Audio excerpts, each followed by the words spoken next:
The jungle fell silent as the young Marine from Iowa slowly regained consciousness. His uniform was soaked, not just from the oppressive humidity of Vietnam's central highlands, but from his own blood. The booby trap had sprung without warning, sending razor-sharp bamboo spikes through his lower leg. As he tried to call out for a medic, he realized with horror that his mouth had been gagged with a dirty cloth. Looking up through blurred vision, he saw them, shadowy figures moving through the dense foliage, their faces expressionless beneath conical straw hats. The Viet Cong had been waiting patiently for hours, and now they had him. Before we dive into this extraordinary story, tell me in the comments, which city are you watching from? It's incredible to see our historical community spread across the world. And if you're new here, subscribe to the channel and turn on notifications. Each subscription helps us continue unearthing these fascinating stories that shaped our world. Now let's get to the story. The war in Vietnam represents one of America's most controversial and psychologically scarring military engagements in its history. While combat itself was brutal in the unforgiving terrain of Southeast Asia, what happened to those unfortunate enough to be captured added another dimension of horror to an already devastating conflict. Between 1964 and 1973, hundreds of American servicemen would experience captivity under the Viet Cong or North Vietnamese Army, facing conditions and treatment that would leave permanent physical and psychological scars on those lucky enough to survive. The story begins with America's gradual escalation of involvement in what was initially a French colonial conflict. As France struggled to maintain control of its Indo-Chinese territories following World War II, nationalist and communist forces in Vietnam organized effective resistance under Ho Chi Minh. The French defeat at Dien Bien Phu in 1954 led to their withdrawal and the temporary division of Vietnam along the 17th parallel. The United States, deeply committed to its Cold War containment policy, viewed South Vietnam as a critical bulwark against communist expansion in Southeast Asia. By the early 1960s, American military advisors were actively supporting the South Vietnamese government against the Viet Cong insurgency and their North Vietnamese allies. This advisory role expanded dramatically after the Gulf of Tonkin incident in 1964, which gave President Johnson congressional authority to commit conventional military forces. By 1968, over 500,000 American troops were deployed to Vietnam, fighting a war that had grown increasingly unpopular at home. The terrain itself proved a formidable adversary. Vietnam's geography, dense jungles, vast rice paddies, mountainous highlands, and labyrinthine river deltas favored defensive guerrilla tactics over conventional offensive operations. American soldiers struggled with the physical environment almost as much as with the enemy, battling tropical diseases, venomous wildlife, and weather extremes that ranged from monsoon flooding to suffocating heat. This hostile environment made standard military operations difficult and complicated, both medical evacuation and search and rescue efforts for downed airmen or isolated ground troops. The climate took a psychological toll even before combat began. Constant humidity meant nothing ever fully dried. Uniforms remained perpetually damp, promoting fungal infections and trench foot. The heat sapped energy and concentration, while monsoon rains could transform secure bases into muddy quagmires within hours. For those unfortunate enough to be captured, these environmental challenges would multiply exponentially, with no medical care or protective equipment to mitigate their effects. The Viet Cong, the colloquial term for the National Liberation Front, operated with a sophisticated understanding of both guerrilla warfare and psychological operations. Unlike conventional forces, they recognized early that American military superiority in technology and firepower could be offset by exploiting the psychological vulnerabilities of their enemy. Prisoners weren't just captives, they were strategic assets in a broader campaign to break American resolve, not just on the battlefield, but on the home front thousands of miles away. This perspective had historical roots. The Viet Cong and North Vietnamese Army had learned valuable lessons from earlier communist forces in Korea and from their own experience fighting the French. They understood that Western nations were particularly vulnerable to propaganda involving their captured personnel. Images of prisoners could demoralize the enemy population, while extracting confessions or statements could serve their political narrative about American imperialism.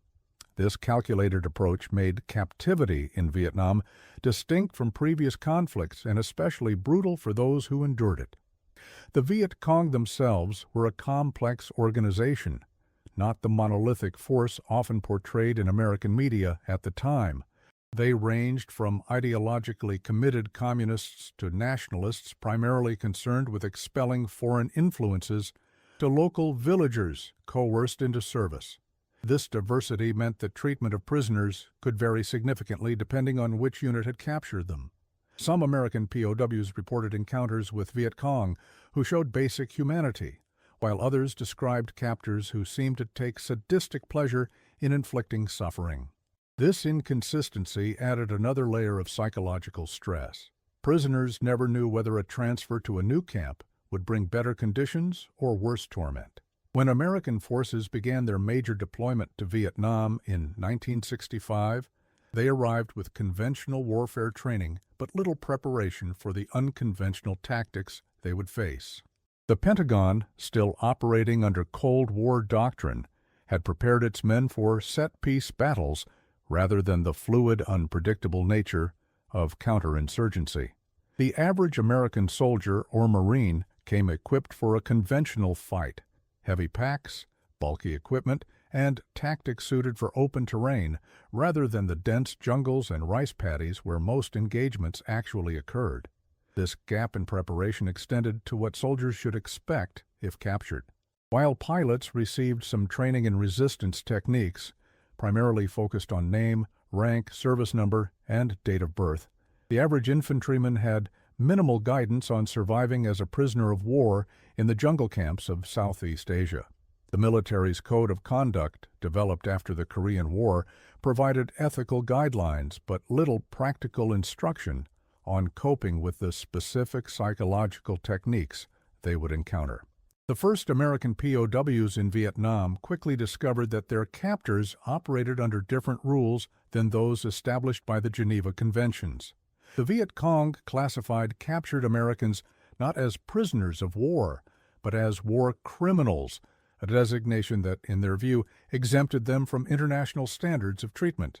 This semantic distinction had profound practical implications for those in captivity, removing even the theoretical protections international law might have provided. North Vietnam had signed the Geneva Convention of 1949, but maintained that American airmen conducting bombing raids were war criminals rather than prisoners of war. The Viet Cong, as a non-state actor, claimed no obligation to international conventions whatsoever. This legal maneuver created a situation where captors could impose whatever conditions they deemed appropriate while maintaining a veneer of justification to the international community. Capture itself was traumatic enough. Typically occurring after a firefight or ambush, wounded Americans would find themselves suddenly isolated from their units, often injured and disoriented. The initial hours of captivity frequently involved forced marches through dense jungle terrain, sometimes extending 20-30 miles, with minimal water and no medical treatment. Wounds were left untreated, infections set in quickly in the tropical climate, and those who couldn't keep pace faced summary execution. These marches served both practical and psychological purposes, moving prisoners away from American forces while simultaneously breaking their spirit through exhaustion and pain. The psychological impact began immediately. Prisoners were typically blindfolded or hooded during these marches, adding sensory disorientation to their physical suffering. They would be marched in circles to confuse their sense of direction, preventing them from mentally mapping their location relative to friendly forces. The uncertainty of their destination, combined with the immediate threat of execution if they resisted or fell behind, established a pattern of helplessness that would be reinforced throughout their captivity. Lieutenant James Thompson, a helicopter pilot shot down near the Cambodian border in 1968, later recalled, "The first 48 hours were about survival, pure and simple. I had shrapnel in my leg and was losing blood, but they kept me moving at gunpoint. Two of the guys captured with me couldn't keep up. I heard the shots behind us. They never reappeared. That's when I understood what we were dealing with. An enemy with a completely different concept of warfare than what we'd been taught." This initial experience set the psychological foundation for what would follow. Prisoners quickly learned that their survival depended entirely on the arbitrary decisions of their captors. This fundamental powerlessness, combined with physical pain, exhaustion, and the shock of capture, created ideal conditions for the more sophisticated psychological manipulation techniques that would be employed in the prison camps. Upon reaching makeshift prison camps deep in Viet Cong-controlled territory, captured Americans entered a world designed to dismantle their identity and resistance. The camps themselves were primitive in the extreme, often little more than clearings in the jungle with bamboo cages or underground pit cells. These structures, sometimes measuring only 5 feet by 5 feet, would house 3 to 4 prisoners in stifling heat and darkness. During monsoon seasons, the pits would partially flood, forcing prisoners to stand for days at a time in contaminated water. The contrast between these primitive facilities and the relatively sophisticated psychological approach of the captors was striking. While physical conditions were deliberately harsh, they were not random. Each element of the prison environment was calculated to maximize psychological impact. Cages were built too small for prisoners to stand upright, forcing a perpetual crouching position that became physically excruciating over time. This deliberate design caused progressive musculoskeletal damage while simultaneously creating a visual representation of the prisoner's diminished status, literally forcing proud American soldiers to stoop and crawl. Camp locations were strategically chosen to maximize isolation and minimize the possibility of escape. Many were established in remote jungle areas, miles from any village or road, surrounded by hostile terrain that would be nearly impossible to navigate without guides, maps, or survival equipment. Some camps were situated near the borders with Laos or Cambodia, in areas where American forces were restricted from operating due to international agreements. This placement ensured that even if a prisoner managed to escape the immediate confines of the camp, their chances of reaching friendly forces remained virtually non-existent. Food deprivation became a primary means of control. Daily rations typically consisted of a small portion of rice, often deliberately contaminated with dirt, insects, or animal feces. Protein was rare. Occasionally, small pieces of meat, usually pork fat or fish heads, would appear in the rice, but more as a psychological tool than nutrition. The resulting malnutrition led to severe health complications, beriberi, dysentery, and dramatic weight loss.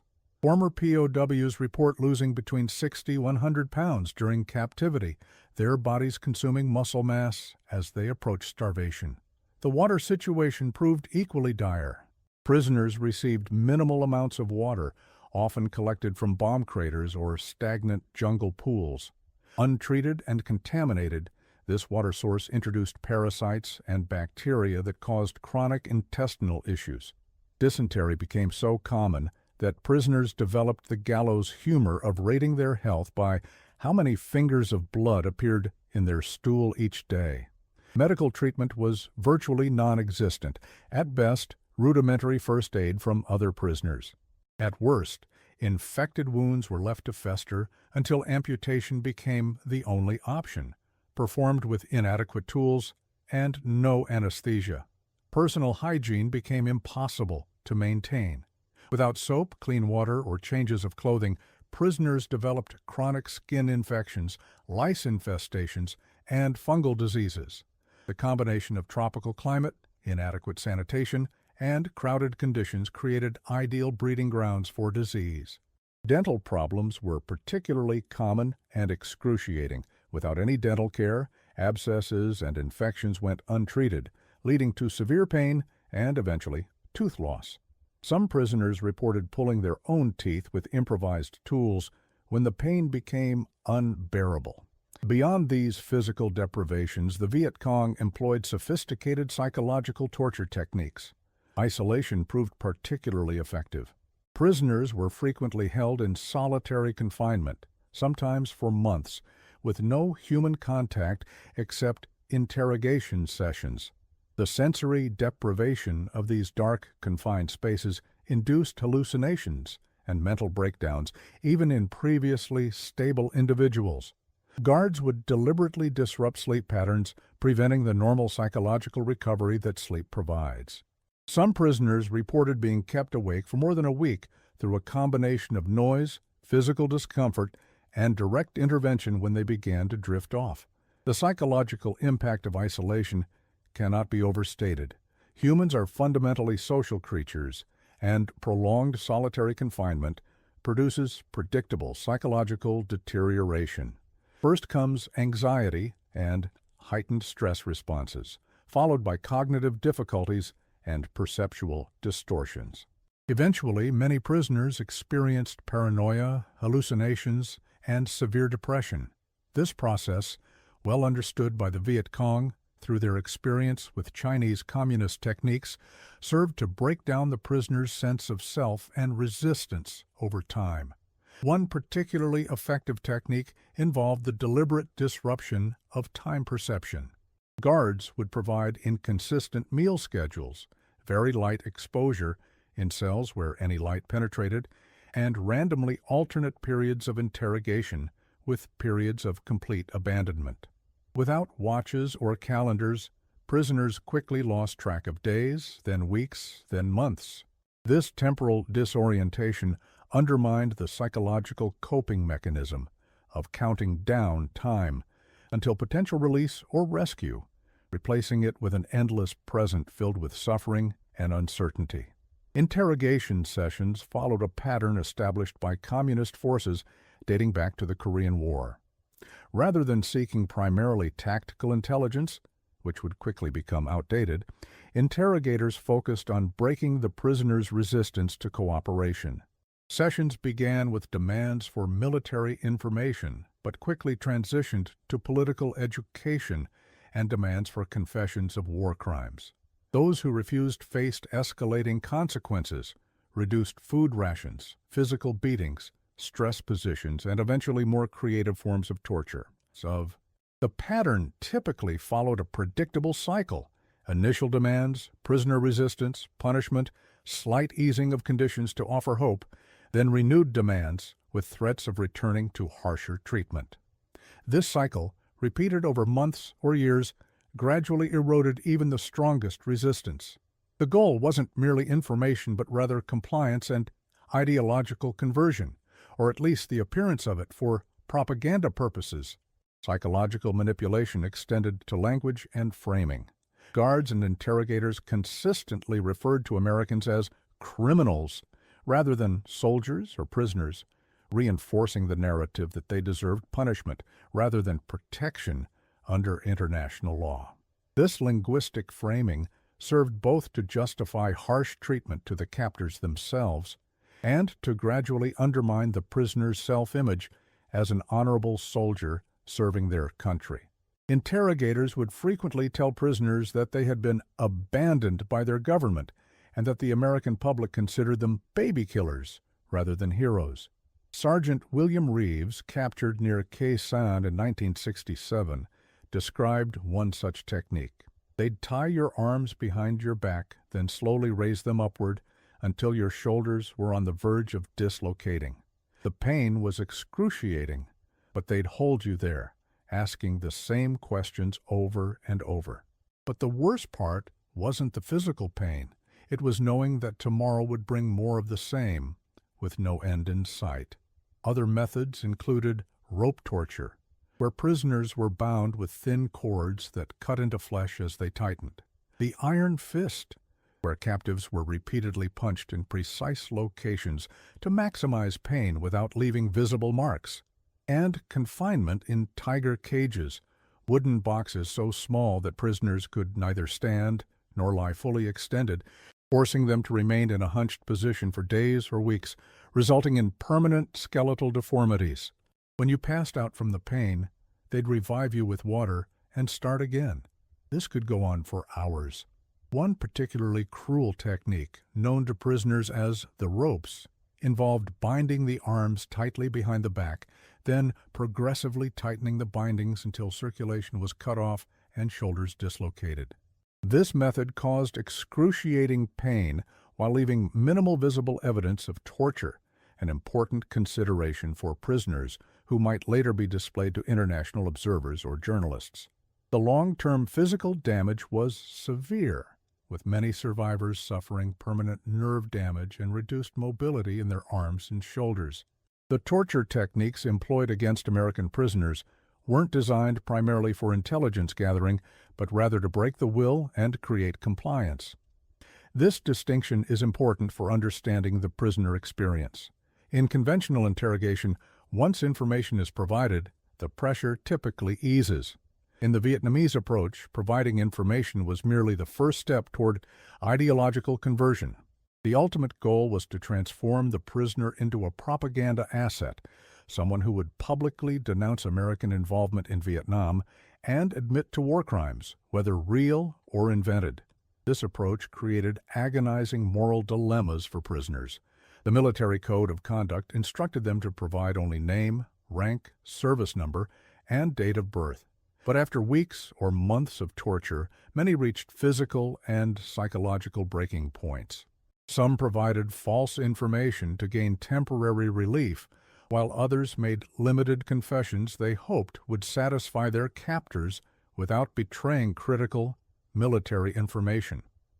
The psychological burden of these compromises, necessary for survival but contrary to their training and self-image, created lasting guilt and shame for many survivors. Perhaps most disturbing was the calculated manipulation of hope. Guards would occasionally improve conditions slightly, a bit more food, a brief respite from isolation, perhaps even minimal medical attention, creating the illusion that cooperation was yielding benefits. Then, without warning, conditions would deteriorate again, plunging prisoners into deeper despair. This psychological whiplash proved effective at breaking resistance over time, particularly when combined with disinformation about the outside world. This manipulation extended to communication with families. Prisoners were occasionally allowed to write letters home, but only if the content praised their treatment or condemned American policy. These letters, heavily censored and often rewritten by guards, served dual purposes, giving families hope that their loved ones were alive while simultaneously functioning as propaganda tools. For prisoners, the moral dilemma was excruciating: communicate false information to let family know they were alive, or maintain integrity at the cost of continued uncertainty for those waiting at home. Captain James Mulligan, a Navy pilot held for 7 years, later described this psychological torture. They'd tell you your family had forgotten you, that your wife had remarried, that the American people called you a war criminal. Then they'd offer you a chance to write home if you'd just signed this statement admitting to bombing civilians. You'd refuse for weeks, months. Then they'd show you newspapers with anti-war protests, making you think maybe they were telling the truth. Eventually, the isolation and psychological pressure became almost worse than the physical torture. The Viet Cong maintained strict information control, ensuring prisoners received only carefully selected news designed to demoralize them. They were told repeatedly that Americans had forgotten them, that the war was lost, that their government had abandoned them. When anti-war protests grew in the United States, prisoners were shown newspapers and propaganda films highlighting domestic opposition to the war, reinforcing their sense of abandonment.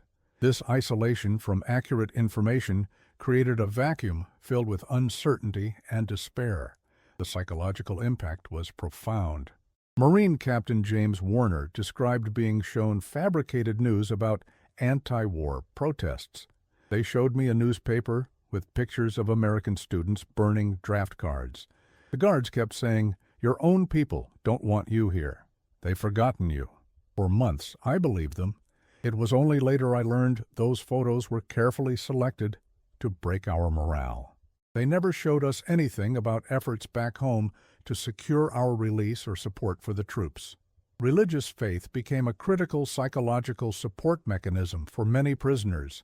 Without access to religious texts or services, they reconstructed prayers and scripture from memory, sharing them through tap code or whispers when possible. Some fashioned crude crosses from scraps of bamboo or cloth, hiding them from guards who would punish any display of religious practice. This spiritual dimension provided meaning and purpose amidst seemingly senseless suffering, helping many maintain their sense of identity and moral compass despite systematic efforts to break them. The experience of Navy pilot Commander James Stockdale, later awarded the Medal of Honor for his resistance in captivity, illustrates the brutal reality. They wanted submission, both physical and mental. When I refused to participate in a propaganda film, they held me in leg irons for 2 years. My legs atrophied to the point where I couldn't walk. But they were clever. They'd alternate between brutality and small gestures of humanity, making you pathetically grateful for the smallest kindness, like being allowed to stand in the sun for 5 minutes. Stockdale developed what later became known as the Stockdale paradox, the psychological ability to maintain unwavering faith that you will prevail while simultaneously confronting the brutal facts of your current reality. This mental discipline helped him survive 7 years of captivity and torture. He later observed that those who succumbed most quickly were often the optimists who kept believing they'd be released by the next holiday, only to face crushing disappointment repeatedly. The role of leadership in prison camps cannot be overstated. Senior officers like Stockdale, Denton, and Risner established command structures, even in captivity, using covert communication to maintain military discipline and moral support. They developed elaborate codes of conduct specific to their circumstances, detailing acceptable levels of compliance to avoid torture while preserving essential integrity. These leaders often deliberately drew harsh treatment upon themselves to protect junior personnel, accepting additional torture to maintain the moral authority necessary for leadership in these extreme circumstances. Communication between prisoners was strictly forbidden, with severe punishment for any attempt to establish contact. Despite this, American POWs developed an ingenious tap code, a 5x5 matrix of letters that could be communicated by tapping on walls. This covert communication system became a lifeline, allowing prisoners to share information, maintain military discipline, and provide crucial psychological support. When guards discovered these communications, the punishments were severe: beatings, food deprivation, and often torture sessions designed specifically to extract the names of others involved. The tap code followed a simple matrix pattern. The alphabet was arranged in a 5x5 grid, combining I and J, with each letter identified by its row and column. For example, A was 1-1, 1 tap, pause, 1 tap, while S was 4-3, 4 taps, pause, 3 taps. Through this rudimentary system, prisoners shared critical information about interrogation techniques, guard rotations, and news from recently captured personnel. More importantly, the code provided psychological support, confirmation that they weren't alone, that others were enduring the same trials, and that resistance was still possible. Communication innovations went beyond the tap code. Prisoners developed a remarkable array of covert signaling systems, sweeping dust in particular patterns, arranging laundry in code formations, coughing or sneezing in rhythmic sequences, even using facial expressions and hand gestures during rare moments of visual contact.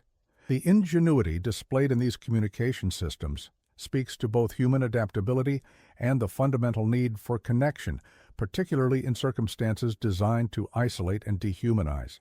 Air Force Colonel Norman Gaddis, held for almost 6 years, later testified, "The tap code saved my sanity.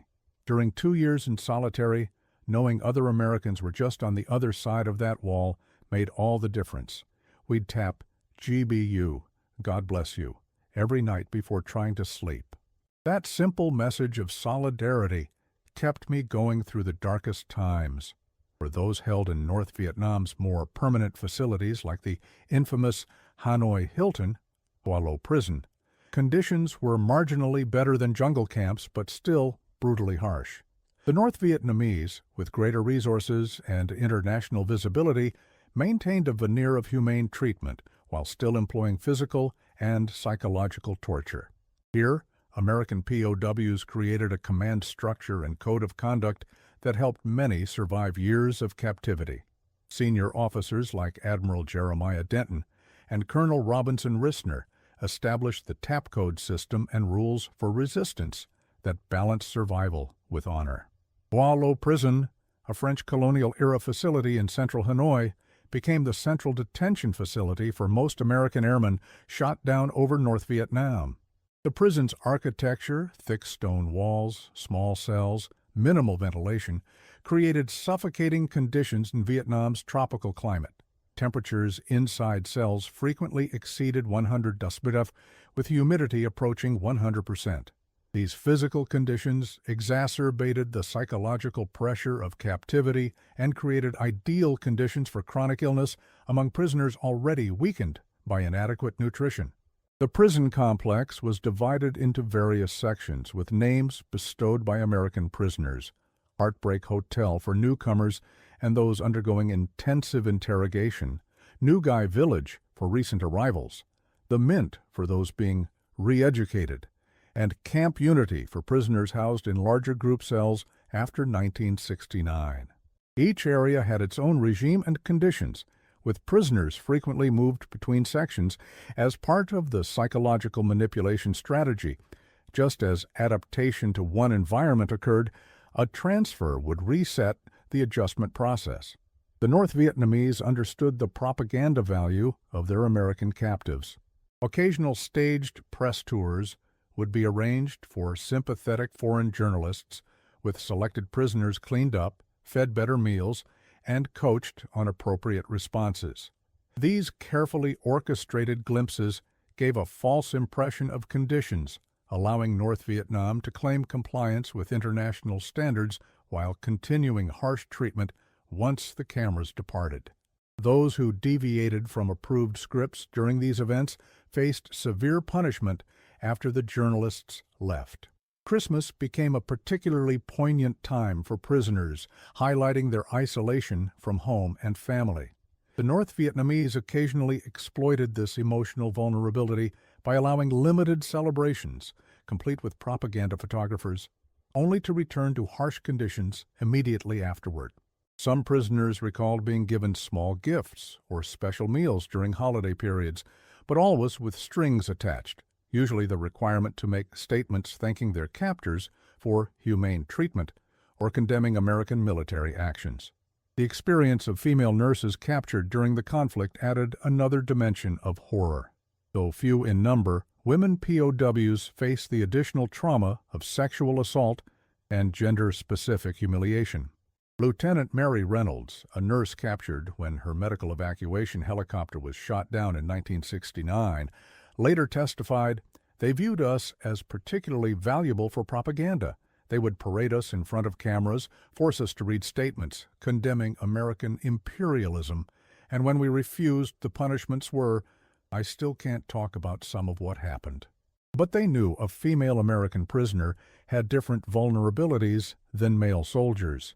The female POW experience has received less historical attention, partly due to the small numbers involved and partly due to the reluctance of survivors to discuss certain aspects of their captivity. However, historical records confirm that women faced all the standard physical deprivations and psychological pressures, along with gender-specific abuses designed to exploit cultural vulnerabilities. The knowledge that female personnel faced these additional risks created another layer of psychological burden for male POWs, who often expressed particular anguish at being unable to intervene when hearing female prisoners being abused in nearby cells. The treatment of wounded prisoners highlighted the calculated cruelty of the system. Rather than providing medical care, captors frequently exploited injuries as additional leverage. Wounds were left untreated until the prisoner provided requested information or signed propaganda statements. Infected injuries that could have been easily treated with basic antibiotics were allowed to fester, causing permanent disability or death. Some survivors reported that guards would deliberately aggravate wounds during interrogation sessions, pressing on broken bones or reopening partially healed injuries to increase pain without leaving additional marks. The international community remained largely unaware of these conditions. North Vietnam signed the Geneva Convention but refused to allow International Red Cross inspections of prison facilities. Mail was severely restricted, with most prisoners allowed to receive or send only a handful of censored letters during years of captivity. When international pressure mounted for humane treatment, the North Vietnamese staged carefully orchestrated inspections for sympathetic journalists, showing selected prisoners who had been temporarily cleaned up, fed, and coached on appropriate responses.